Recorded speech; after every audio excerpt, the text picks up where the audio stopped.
Hey, what's up guys? Welcome back. In this video, we're going to be looking at one of the hardest types of malware to detect. I'm talking about rootkits. The name rootkit comes from the term root, which is the highest level of permission that you can get in Unix and Linux systems. A rootkit is a collection of malicious software designed to enable unauthorized access to computer systems at the highest level, hence the name rootkit. Once installed, rootkits can hide their presence, providing attackers with ongoing access to the system while remaining undetected by standard security tools. So, let's talk about the different types of rootkits. There are many types of rootkits, but these are the main ones to know about. One of the most dangerous types of rootkit is the firmware rootkit. Now, firmware is the code that runs as soon as the computer comes on, and it makes all of the computer hardware work. It is separate from the operating system where most of the security tools are. This means if an attacker is able to install a rootkit into the firmware,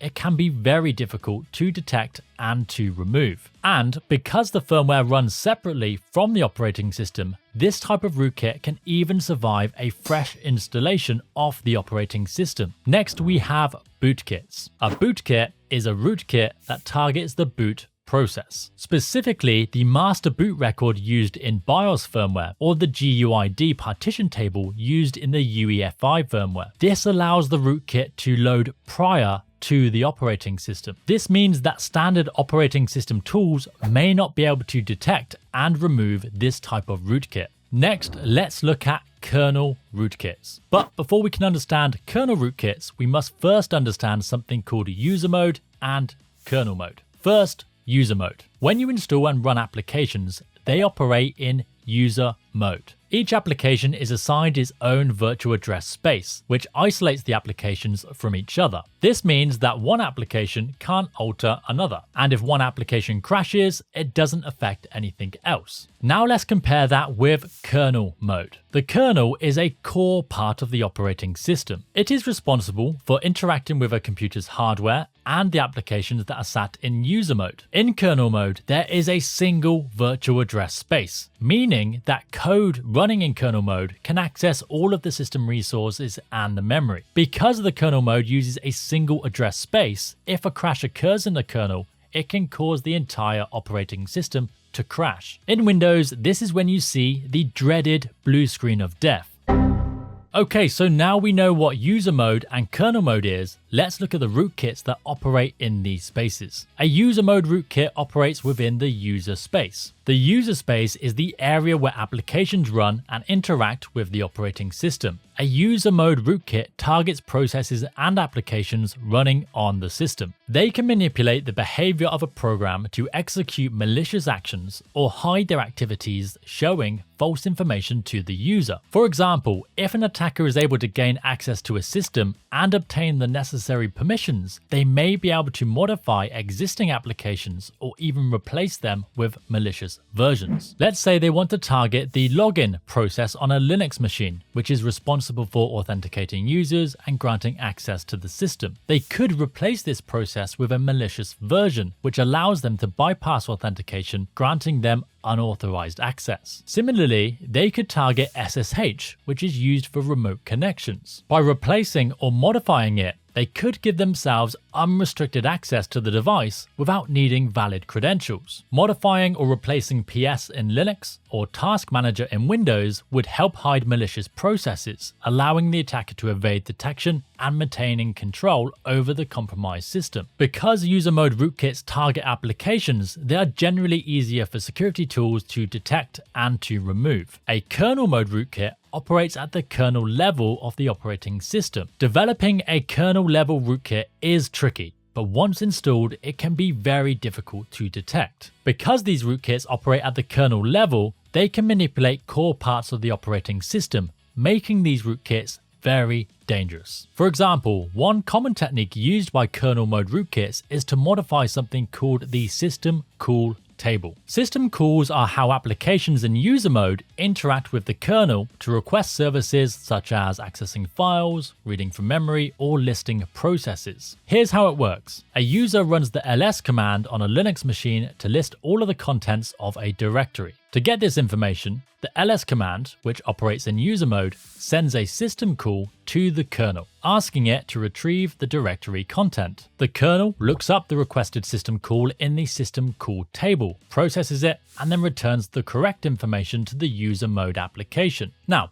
imagine there is a malicious file in this directory. If an attacker installs a kernel mode rootkit, they can modify the system call table to intercept this request and return false information. This way, the rootkit can prevent the ls command from showing this malicious file, making it effectively invisible to the user, but while still existing in the system. Let me show you this in action. Here I have a Linux machine. I have a terminal open and I'm currently in the documents directory. Now, if I want to list the contents of this directory, I simply come into here and type ls and enter. As you can see, I have a file in here called malware. Now let's install a rootkit that's going to actually hide this file from us. So I'm going to paste in my command to load my rootkit and press enter. Now this rootkit is loaded, it will intercept the system call responsible for loading the contents of this directory. It will then return false information hiding the malware file. So let's test it out.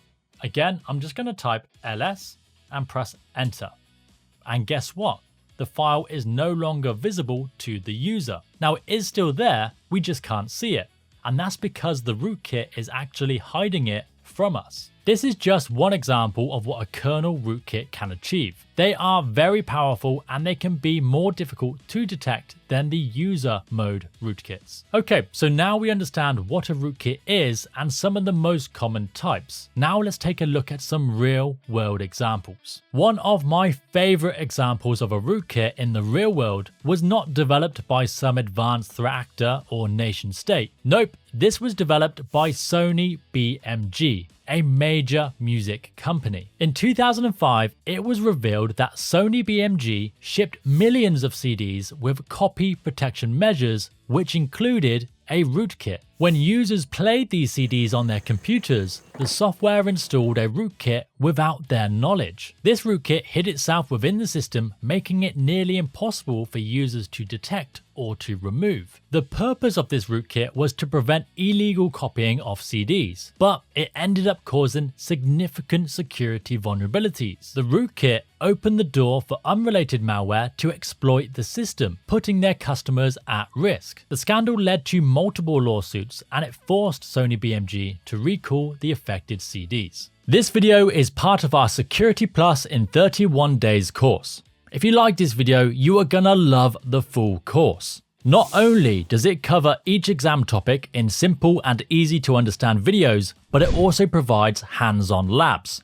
These labs guide you through practical tasks like creating Trojans, cracking passwords, and sending your own phishing emails, giving you real-world experience and making your studies that much more engaging and effective. It doesn't stop there though. You also get a copy of our Security Plus in 31 Days ebook, which follows the course and covers each topic. You'll also get access to helpful downloads to support your learning, a private community where you can connect with fellow learners, and exclusive discounts. It really is the complete package to guide you through your Security Plus journey. Check it out in the description below. So, rootkits are nasty pieces of malware that can be extremely stealthy and difficult to remove fully. In some cases, not even a full reinstall of the operating system is enough. Before we end, let's look over a couple of quiz questions. The first question is from the BOSON Exim Max practice exams, which they have very kindly let me share with you. Okay, so for this question, you're gonna need to read the output here. So please pause the video and have a look. And if we scroll down, the question is, the output above shows that the Snort application has recorded the actions performed during a recent attack on a Unix system in your company network. What do the Snort logs indicate the attacker has achieved? Select the best answer. A, the attacker has uploaded a file to the FTP server. B, the attacker has used the exploit.c file to crack the system password. C, the attacker has covered his tracks. Or D, the attacker has installed a rootkit. And I'll give you a moment to think about that. Feel free to pause and I'll scroll down to show answer. So the answer is D, the attacker has installed a rootkit. And I can scroll down and you get to see the explanation here. Again, feel free to pause so you can read through it.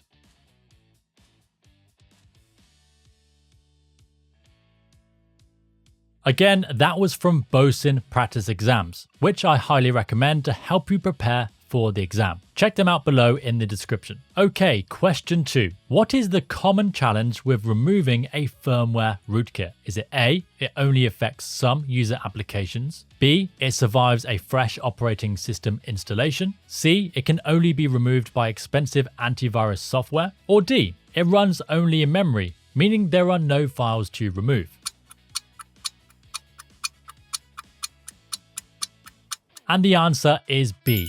It survives a fresh operating installation. Firmware rootkits are embedded in the firmware, which is separate from the OS, allowing them to persist even if the operating system is reinstalled. If you like this video, don't forget to give it a thumbs up, leave a comment and subscribe. The support from you guys really helps this channel grow. Other than that, thank you for watching.